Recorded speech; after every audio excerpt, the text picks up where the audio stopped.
तुम्हें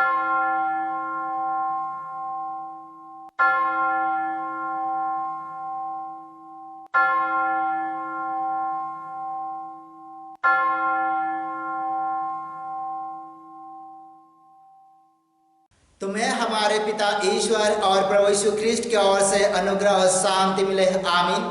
आइए हम मन की तैयारी के लिए प्रार्थना करें। त्रिएक परमेश्वर पिता, पुत्र और पवित्र आत्मा के नाम से आमीन। हे सर्वशक्तिमान ईश्वर दयालु पिता, इस समय हृदय से धन्यवाद देते हैं क्योंकि आज तूने हमारे जीवन के लिए सुंदर समय जोड़ा है, सुंदर दिन जोड़ा है और सुंदर अवसर जोड़ा है। और धन्यवाद देते हैं क्योंकि आज तक तूने हमें भला चंगा और स्वस्थ जीवन दिया है। हाँ पिता परमेश्वर, आज पेंतीकोस्त पर्व के पवित्र अवसर पर हम सभी तेरे पवित्र वचन की ओर जाना चाहते हैं, ध्यान मनन करना चाहते हैं। आप ही यहोवा परमेश्वर कर हमारे मन, दिल और आत्मा को खोल, ताकि तेरे पवित्र वचन के माध्यम से हम आत्मिक जीवन में उन्नति को प्राप्त करते हुए तुझे हृदय से धन्यवाद दे सके। विनती उद्धार करता प्रभु यीशु के नाम से है, आमीन। मसीह यीशु में विश्वासियों, आज पेंतीकोस्त पर्व है। पेंतीकोस्त पर्व ख्रिस्तीय जीवन के लिए, मसीही विश्वासियों के लिए और कलीसिया जीवन के लिए एक महत्वपूर्ण अंग है, क्योंकि पवित्र शास्त्र बाइबल बताती है कि आज ही के दिन प्रेरित के जीवन में, चेले के जीवन में पवित्र आत्मा उतरा और इसलिए आज के दिन को सामत का दिन के रूप में माना जाता है। और इसके साथ साथ ही जब हम विद्वानों की बातचीत करते हैं, कई ऐसे विद्वान हैं जो आज के दिन को कलीसिया के आरंभ के विषय में बातचीत करते हैं। कई विद्वान मानते हैं कि आज ही के दिन कलीसिया का जन्म हुआ, आज ही के दिन कलीसिया का आरंभ हुआ। और ये इसलिए वो मानते हैं क्योंकि आज ही के दिन जब पवित्र आत्मा चेले पर उतरा, जो कि यरूशलेम में एक घर में इकट्ठा होकर वे विनती कर रहे थे, प्रार्थना कर रहे थे, तब एकाएक बड़ा हलचल हुआ और पवित्र आत्मा का सामर्थ चेले के जीवन पर उतरा। और पवित्र आत्मा का सामर्थ पाकर पतरस ने उपदेश दिया, पतरस ने भाषण दिया और उनमें लगभग बहुत सारे लोगों ने विश्वास किया, बहुत सारे लोगों ने भरोसा किया। और जिनमें से अगर हम पवित्र शास्त्र में पढ़ेंगे प्रेरितों के कामों का वर्णन अध्याय संख्या 2 और पद संख्या 38 से लेकर 42 तक, वहाँ जब देखेंगे कि पतरस ने यीशु के विषय में गवाही दिया, यीशु के विषय में उपदेश दिया, यीशु के विषय में भाषण दिया, तो लोगों ने विश्वास किया और उन्होंने लगभग 3000 लोगों ने विश्वास किया, 3000 लोगों ने बपतिस्मा लिया। और इसलिए ये जो एक बड़ी संख्या में लोग एक साथ ख्रिस्तीय हो गए, मसीह विश्वास में आ गए, और इसीलिए आज के दिन को कलीसिया का जन्मदिन के रूप में मानते हैं। आइए इस समय हम मूल वचन में जाने से पहले पेंतीकोस्त के पृष्ठभूमि को जाने, बैकग्राउंड को जाने। वास्तव में ये क्या है, हमारे जीवन के लिए कितना मायने रखता है। और इसका बैकग्राउंड तो है कि यीशु जब स्वर्गारोहण के समय ऊपर चला गया, यानी यीशु का स्वर्गारोहण हो गया, उस समय अपने चेले को हिदायत दिया था कि यरूशलेम में ही रहे, वो प्रार्थना करे, वे विनती करे, वे निवेदन करे और वो एक साथ रहे। और सचमुच में जब वे एक साथ यरूशलेम में किसी घर में विनती कर रहे थे, प्रार्थना कर रहे थे, और उसी समय पवित्र आत्मा का सामर्थ उतरा, पवित्र आत्मा उतरा। अगर इसको हम विशेष रूप से पढ़ना चाहेंगे तो पढ़ सकते हैं प्रेरितों के कामों का वर्णन अध्याय संख्या 2 पद संख्या 1 से लेकर 4 तक। यहाँ कुछ वचन को जब पढ़ेंगे तो यहाँ पर हम लोग समझ सकते हैं और देख सकते हैं और पढ़ सकते हैं। यहाँ वचन कहता कि एकाएक बड़ी सनसनाहट से आवाज आई और आंधी जैसे आने लगी और आग की सी जीभें फटती हुई दिखाई दी और चेले के जीवन पर उतरा, जिससे वह सामर्थ से भर गए, एक प्रकार से बल और सामर्थ से भर गए। और उसमें से पतरस प्रेरित पवित्र आत्मा के सामर्थ से प्रेरित होकर उन्होंने गवाही देना शुरू किया। और ये तो सचमुच में आशीष है, पवित्र आत्मा का आशीष, पवित्र आत्मा का सामर्थ जो जीवन को परिवर्तित कर देता है। पेंतीकोस्त पर ख्रिस्तीय लोग ईस्टर के बाद 50वां दिन में मानते हैं। असल में पेंतीकोस्त का अर्थ है 50वां, और ये एक विशेष उद्देश्य और मकसद से रखा गया है, क्योंकि पेंतीकोस्त पर पहले से भी मनाया जा रहा था, क्योंकि ये यहूदियों के जीवन में, इजरायलियों के जीवन में पहले से पेंतीकोस्त पर्व का प्रचलन था, जबकि उस समय यीशु का भी जन्म नहीं हुआ था। और वे लोग फसह पर्व के बाद 50 दिन गिनते थे, और 50वें दिन में वो लोग पेंतीकोस्त पर्व मनाते थे।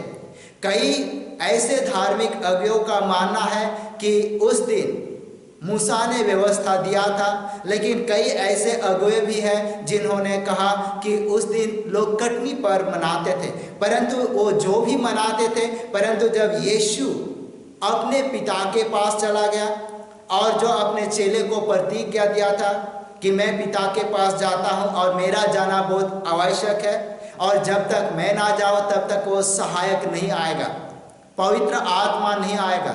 और इसलिए यीशु चेले को छोड़कर पिता के पास जाता है और पवित्र आत्मा का सामर्थ उतरता है। आज पेंतीकोस्त पर्व है, जबकि गॉसनर एवेंजेलिकल लुथेरन कलीसिया के अनुसार पेंतीकोस्त पर्व को यूहन्ना रचित सुसमाचार अध्याय संख्या 14 और पद संख्या 23 से लेकर 31 तक के वचन के आधार पर बताना है, या व्याख्या करना है, या उस आधार पर मूल्यांकन भी करना है। और जब हम इन वचन को पढ़ेंगे तो इसमें कुछ विशेष बातों को पाएंगे, और इनमें से जो मुख्य केंद्र बिंदु के रूप में अगर हम पढ़ेंगे तो पढ़ सकते हैं यूहन्ना रचित सुसमाचार अध्याय संख्या 14 और पद संख्या 26 में। यहाँ पर वचन यूँ लिखा हुआ है, परंतु सहायक अर्थात पवित्र आत्मा जिसे पिता मेरे नाम से भेजेगा, वह तुम्हें सब बातें सिखाएगा, और जो कुछ मैंने तुमसे कहा है वह सब तुम्हें स्मरण कराएगा। और ये तो पवित्र वचन है यूहन्ना रचित सुसमाचार के अनुसार, क्योंकि पवित्र आत्मा एक सहायक के रूप में चेले के जीवन पर, हमारे जीवन पर और विश्वासियों के जीवन पर आने वाला था।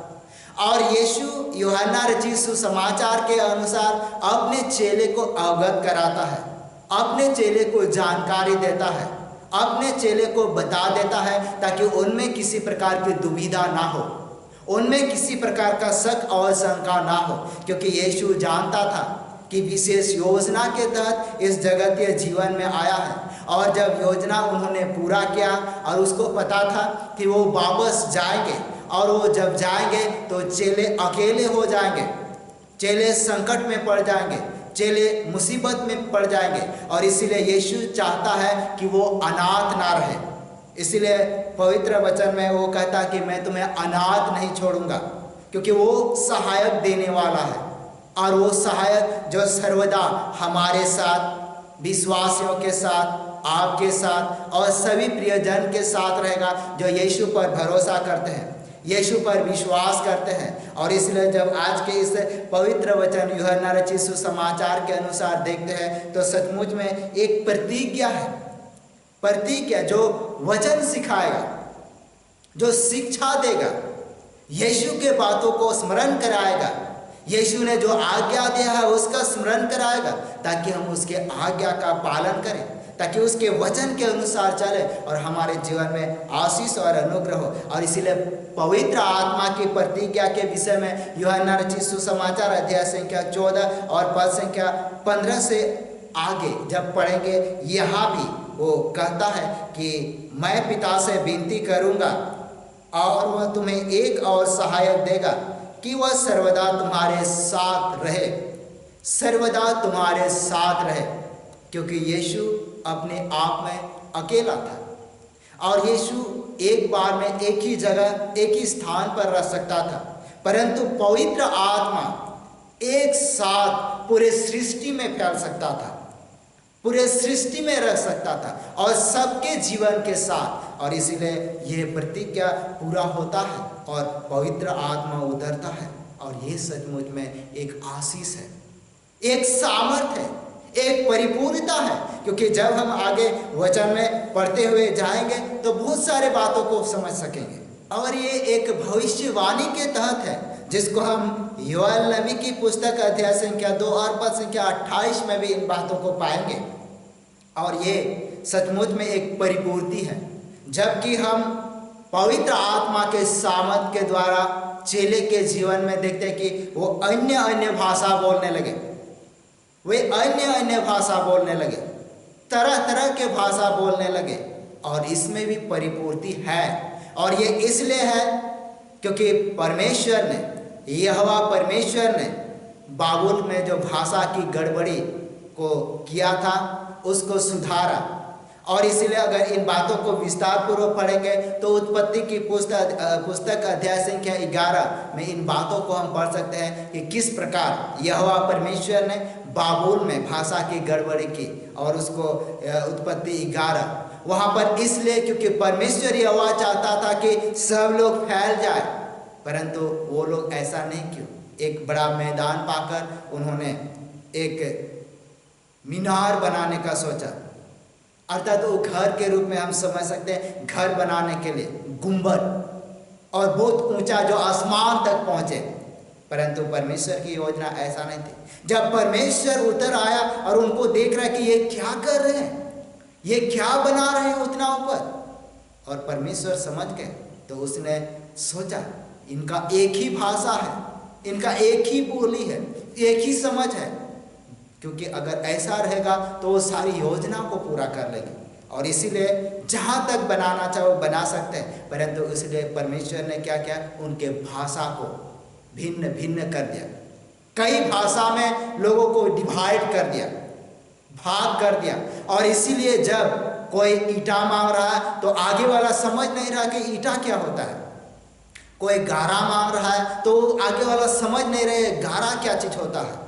और इस कारण से उनका जो योजना है वो पूरा नहीं हो पाया, क्योंकि वो घर नहीं बना पाए और इसलिए वो पूरे दुनिया में फैल गए। और परमेश्वर की योजना यही थी। परंतु जब पवित्र आत्मा का सामर्थ उतरता है, पवित्र आत्मा उतरता है, तो फिर से ये भाषा एक हो जाते हैं और वो लोग अन्य अन्य भाषा, एक ही व्यक्ति अन्य अन्य भाषा बोलने लगे। और जो कोई वहाँ पर थे सब कोई ऐसे समझ रहे हैं मानो कि वो मेरी ही भाषा बोल रहे हैं। और ये तो सामर्थ है, सामर्थ का काम, एक मिरेकल, अद्भुत, आश्चर्य काम।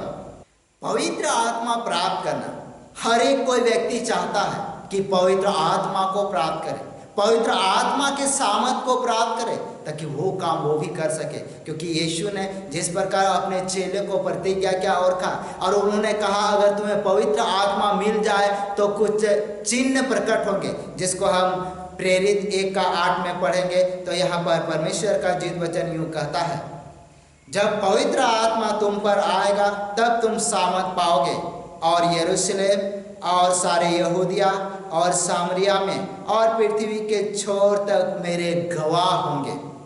और ये पवित्र आत्मा का काम है।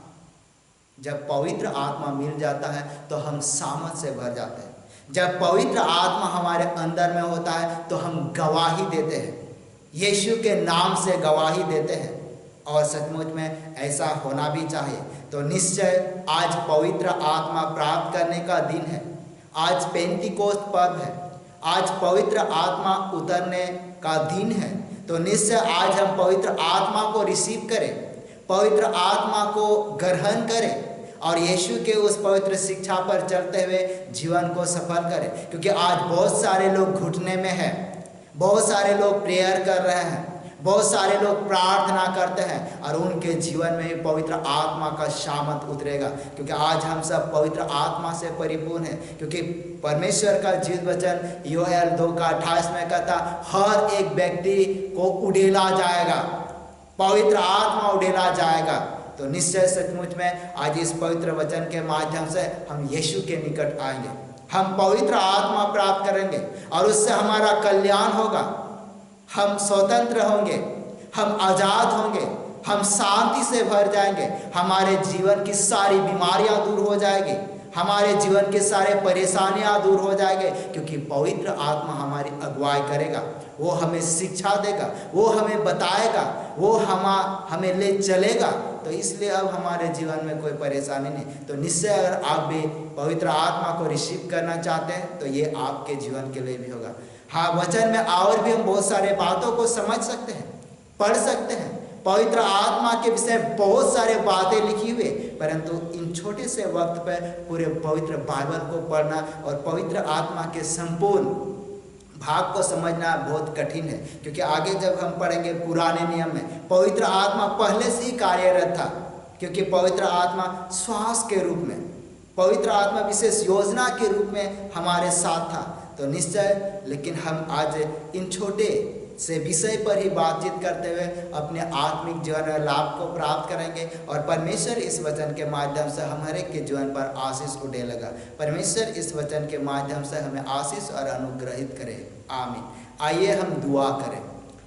हे त्रिएक परमेश्वर, पिता, पुत्र और पवित्र आत्मा, धन्यवाद देते हैं क्योंकि तूने हमारे जीवन पर पवित्र आत्मा का सामर्थ उड़ेला है और चाहता है कि हम तेरे पवित्र शिक्षा पर बने रहे, हम गवाही दें और तुझ में विश्वास करें और तुझ में भरोसा करें। हाँ, आज तमाम वचन सुनने वाले तुझ पर विश्वास करते हैं, भरोसा करते हैं। हाँ प्रभु जी, मसीही जीवन में किसी प्रकार की समस्या हो, संकट हो, तो आज यीशु के सामर्थ्य नाम से दूर कर, पवित्र आत्मा के सामर्थ्य से धोकर शुद्ध और पवित्र कर और तो अपने निकट रख, अपने आशीष और अनुग्रह से परिपूर्ण कर। इस समय प्रभु सारी बातों को तेरे हाथ में सौंप देते हैं, विनती उद्धार करता प्रभु यीशु के नाम से मांगते हैं, दया से सुन, अनुग्रह से ग्रहण कर। आमीन। और ईश्वर की शांति जो समस्त ज्ञान से ऊर्ध्व है, ख्रिस्त यीशु प्रत्येक के हृदय और मन की रक्षा करे, अब से सनातन लो। आमीन।